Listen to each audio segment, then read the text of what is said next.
So for this video, I want to talk about centering 4 pounds of clay. So you can see I'm seated with the tops of my thighs kind of like on the same level as the wheel head. So my knees are bent at 90 degrees, and that will allow my forearms to be braced on my thighs like this. So basically what you get in this position is a triangle. Feet on the floor, forearms down on your thighs, and thumbs touching one another. So this is a really stable body position, and you really need a stable body position for centering, especially for centering larger amounts of clay. So we're going to begin by coaxing the clay gently into the center of the potter's wheel using the pad of our right hand thumb and the heel of the right hand and the center of the palm of the left hand. So what that will look like, we'll gently, slowly turn the potter's wheel on, just about that fast. And then we're going to make sure the clay is placed in the center according to the concentric rings in the wheel head. If you're using a bat that doesn't have rings, you can just take a damp sponge and touch it to the bat as it's turning, and you'll get a circle that you can see, and that'll help you to locate the piece of clay in the center. But for this wheel, I'm not throwing on a bat, so you can see I have rings, so I'm just gently setting the clay in the center. And now I'm going to start just coaxing the clay into the center while the wheel turns, just by patting. So I'm going to use this part of my right hand, the heel of my right hand, and the center of the palm of my left. Now this is 4 pounds of clay. We're going to need to offset our hands slightly. So the right hand will be a little bit higher and the left hand a little bit lower. And they're both going to be moving down and in. The heel of the right hand will be aiming for the center of the palm of the left hand.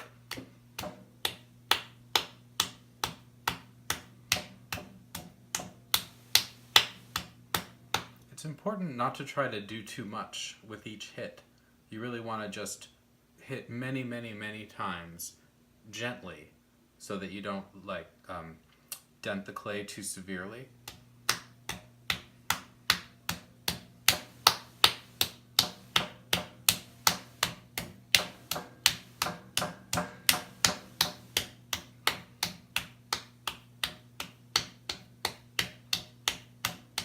So you can see with no water and with just some gentle tapping or patting, I've centered this piece of clay. This is where most of centering happens, and it's the easiest way to go about this process. So I wouldn't add water. I would suggest practicing this technique many times until you can get the clay mostly centered without adding water. Then adding water will just kind of be like a finishing touch, so centering will be so much easier for you if you follow this.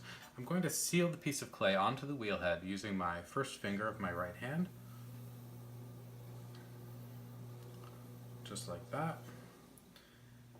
And now that we're all pretty much most of the way centered, now I'm going to add water and finish things up. So I want to talk about kind of like the process here a little bit. When you're centering larger amounts of clay, and by larger amounts I mean generally starting at about 4 pounds, it depends on how large your hands are, but I would say starting at about 4 pounds and then kind of moving up from there. You want to divide up controlling the side of the piece of clay into a separate step from controlling the top. So we're going to kind of break apart the two things we were doing when we were centering the smaller piece of clay in the other video. So remember, in the other video we had our right thumb over our left and the right hand fingertips controlling the side. So that was like all done kind of simultaneously. For larger amounts of clay, you want to do the right hand fingertips, and we're actually going to bring the clay up, and then we're going to apply downward pressure next. So it'll be 2 distinct hand movements. So let's begin by coning the clay up. We're going to use the right hand fingertips and the heel of the left hand. I'm going to add a little bit of water, and every time we add water, you want to pick up excess water on the bat or on your wheel head. One more time.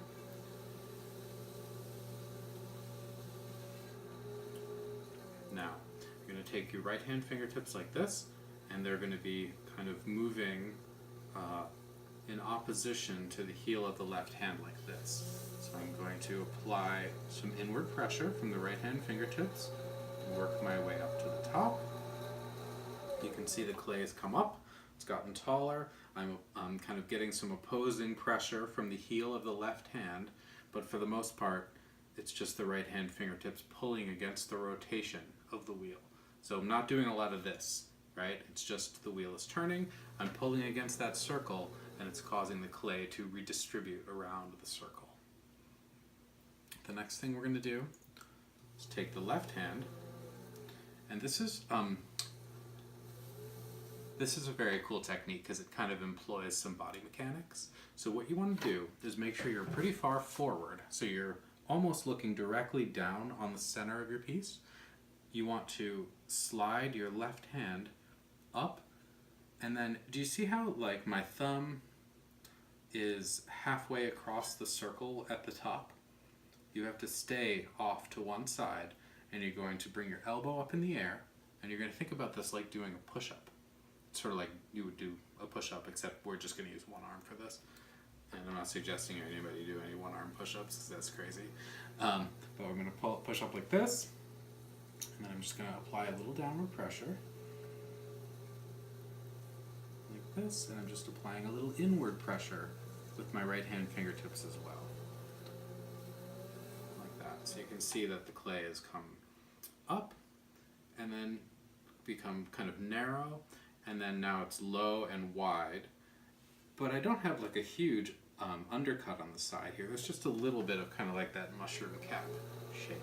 But you can always go right back in and fix that just by going back to your right thumb over left hand position. Okay, so let's do that one more time, except this time what we're going to do is pay a little bit of attention to what's happening on the top surface. So oftentimes, if there's a little bit of a well here in the top, when you go to cone up, that well will become kind of a hole, and it can become more and more difficult to get that hole to fill in. What we're going to do is try and solve that problem before it becomes a larger issue by pushing down on the outer edge of the shoulder. So what we'll do here is use the right hand fingertips to come up,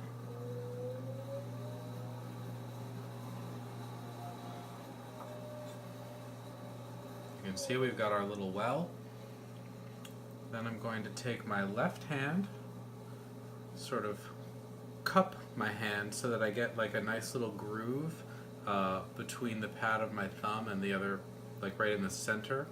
I'm going to cup my hand so I get a little groove in the center, and then that groove is going to control this shoulder on the left side, like this. So we're going to go back to our push-up position where the elbow comes straight up in the air, and the shoulder is going to be controlled by the groove in the center of my right hand. And I'm going to push down and just apply a little bit of inward pressure with the right hand fingertips like that.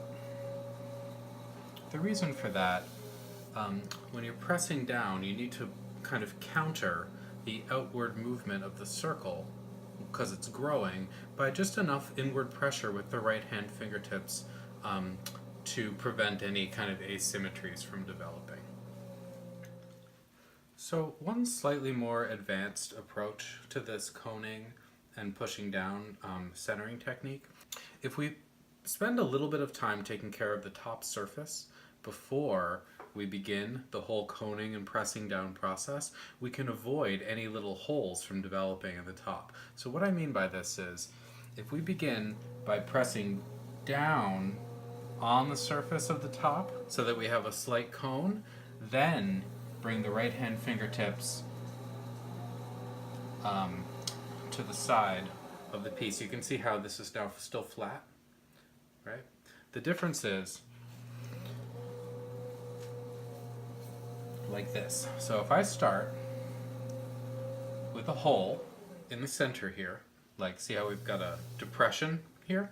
If I start like this and bring my fingertips in like this, you can see I've got a bowl. That can be useful if you want to make little bowls off the hump or something, but I don't right now. I just want to center. So in order to avoid this problem, the best thing to do is to start by controlling the top before you apply pressure from the side. So let me just fix this.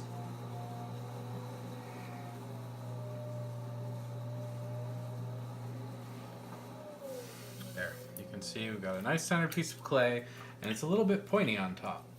And that is the secret to not having a hole in the center of your centered piece of clay. So start with a little downward pressure from the left hand to make sure you've got a slight cone, then apply pressure with the right hand fingertips.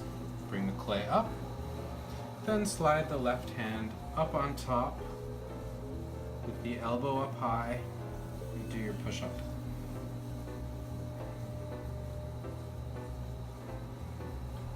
And then you've got a nicely centered piece of clay.